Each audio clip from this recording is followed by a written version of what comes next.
오늘은 조선시대 고전수필에 담긴 아주 흥미로운 이야기를 살펴볼 거야. 정약용의 상론이라는 수필인데 혹시 이런 말 들어본 적 있어? 쟤는 공부 잘하게 생겼다. 쟤는 부자 될 상이다. 정말 얼굴 생김새만 보고 사람의 미래를 알 수 있을까? 오늘 여기 작품에서는 아니다. 사람의 운명은 관상이 아니라 환경과 노력에 의해 결정된다고 보고 있어. 그럼 본문을 함께 살펴보자. 첫 번째 부분에서 상은 익히는 것으로 인하여 변하고 형세는 상으로 인하여 이루어진다. 여기서 상이라는 건 관상, 얼굴 생김새야. 글쓴이는 얼굴이 태어날 때 정해지는 것이 아니라 살아가면서 변한다고 말하고 있어. 그리고 아주 어린아이가 배를 땅에 대고 엉금엉금 길 적에 그 용모를 보면 예쁠 뿐이다. 이게 무슨 말일까?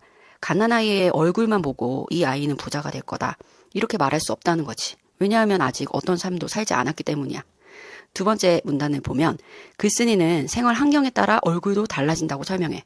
서당의 무리는 그 상이 아름답고, 서당의 무리니까 공부하는 사람들이겠지. 공부하는 사람들은 점잖고 단정한 인상이 되고, 시장의 무리는 그 상이 검고, 시장에서 일한 사람은 햇볕을 많이 받아서 얼굴이 검어진다는 뜻이겠고, 목동의 무리는 그 상이 산란하고 들판에서 뛰어다니니까 목동은 좀 자유롭고 활발한 모습이 된다는 거겠지. 강패나 마조, 강패는 뱃사공이고 마조는 마부를 뜻해. 그래서 마조와 같은 무리는 그 상이 사납고 약바르다. 그러니까 거칠게 살아가는 사람들은 얼굴도 거칠어 보인다는 거야. 즉 얼굴이 사람을 만드는 것이 아니라 어떤 삶을 사느냐가 얼굴에 나타난다는 얘기겠지. 세 번째 부분에서 글쓴이는 성공과 실패도 마찬가지라고 말하고 있어. 학문을 익힌 사람은 사리를 통달하는 데 효과가 있고, 이거는 학문을 배우면 훌륭한 사람이 되고, 일을 익힌 사람은 재물을 모으는 데 효과가 있고, 돈 버는 방법을 배우면 부자가 되고, 악을 익힌 사람은 패망하는 데 몸을 바치게 된다. 나쁜 것을 배우면 결국 망하게 된다라고 하는 거지.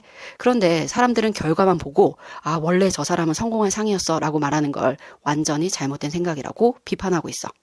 다음 부분에서 가장 중요한 예시가 나오는데, 기억에 어떤 아이가 있는데 그의 눈동자가 빛나면 부모는 말하기를 이 아이는 가르치만 하다.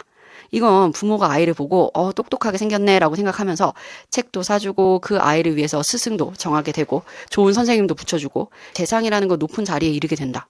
그 이유가 뭘까? 관상 때문일까? 아니야. 계속된 교육과 지원 때문이지. 다섯 번째도 이 아이는 부자가 될 만하다. 사람들이 이렇게 생각하면 돈도 빌려주고 장사할 기회도 주지. 그러면 실제로 조금 뒤에는 백만장자가 되어버린다. 정말 부자가 된 거야. 이것도 관상 때문이 아니라 주변 사람들이 기회를 주었기 때문이지. 반대로 생김새가 마음에 들지 않는 아이는 어떻게 될까? 양성하고 협조하는 것을 모두 위와 반대로 한다. 즉 도와주지 않고 기회도 주지 않고 기대하지도 않아. 그러니까 성공하기 어려워지겠지. 여기에서 글쓴이는 관상 때문이 아니라 이렇게 된 건 사람들의 편견 때문이라는 거야. 글쓴이는 마무리를 하면서 아주 중요한 말을 해. 사서인이 상을 믿으면 직업을 잃게 되고, 여기서 사서인이라는 거는 그냥 일반 백성, 선비와 백성을 의미하니까 백성들이 관상을 믿으면 자신의 길을 잃게 되고, 임금이 상을 믿으면 신하를 잃게 된다. 그럼 왕이 관상을 믿으면 훌륭한 인재를 놓치게 된다는 뜻이야. 그리고 마지막에 공자의 말을 인용하는데, 공자가 용모로서 사람을 취했더라면 좌우에게 실수할 뻔했다. 여기서 좌우라는 사람은 노나라 사람인데 되게 못생겼대. 근데 품행이나 성품이 아주 훌륭한 사람이었대.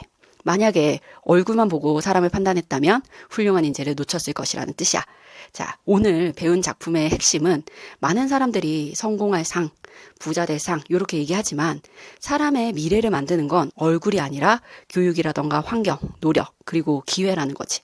그래서 우리는 사람을 볼 때 외모나 첫인상으로 판단하지 말고 그 사람의 노력과 가능성을 봐야 된다는 얘기야. 그러니까 우리의 미래와 가능성도 오늘 무엇을 배우고 또 어떤 노력을 하느냐에 의해 만들어지겠지? 지금부터 열심히 하면 돼. 이제 문제 두 문제만 풀고 끝내자. 4번 문제. A와 B에 대한 이해로 가장 적절한 걸 고르라고 했어.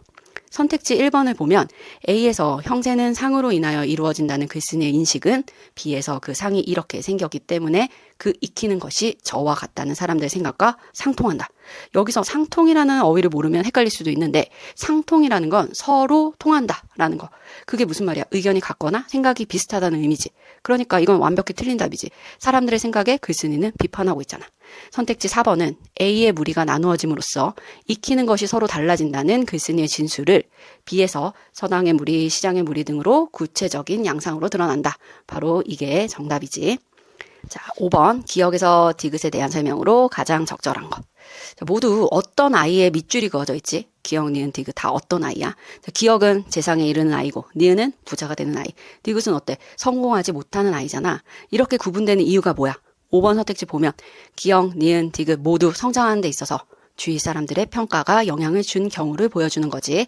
그래서 답은 5번이고 1번 선택지에 보면 니은에서 천성으로 인해 게을리 생활하는 경우를 보여준다.